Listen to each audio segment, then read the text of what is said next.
আসসালামু আলাইকুম। Hello everyone, কেমন আছেন সবাই? আল্লাহর রহমতে যে যেখানে আছেন ভালো আছেন এবং সুস্থ আছেন। আলহামদুলিল্লাহ, আমিও ভালো আছি। তো আজকে যেহেতু ফার্স্ট টাইম ব্লগ শুরু করব, সেজন্য সকাল থেকেই শুরু করছি। সকালে ঘুম থেকে উঠে নামাজ পড়ে আমি রান্নাঘরে চলে আসছি নাস্তার জন্য। তো আজকের নাস্তাতে নর্মালি আমি নুডলস করেছি, চা করেছি, বিস্কিট করেছি। যদিও আমরা রুটি খেয়ে থাকি, পরোটা খেয়ে থাকি, আজকে সেটা আর করলাম না। আজকে কবুতর রান্না করব দুপুরে, সেজন্য কবুতরগুলো ধুয়ে বেছে কুটে নিয়েছি। কবুতরের মাংস আমি বাটা মশলা দিয়ে মাটির চুলায় রান্না করব। আমরা যেহেতু গ্রামে থাকি, আমাদের মাটির চুলাতে রান্না করা হয়।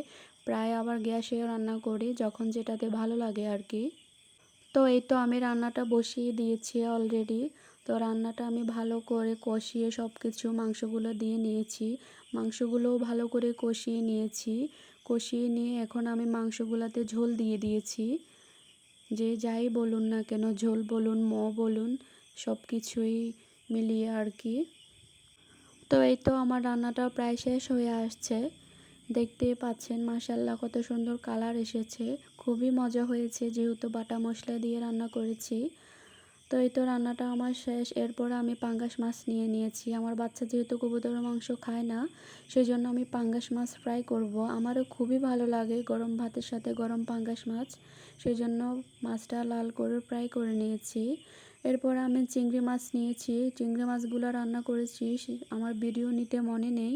যেহেতু আমি নতুন, অনেক কিছুর ভিডিও নিতে আমি ভুলে যাই, সেই জন্য অনেক কিছুর ভিডিও দেওয়া হয় না আর কি।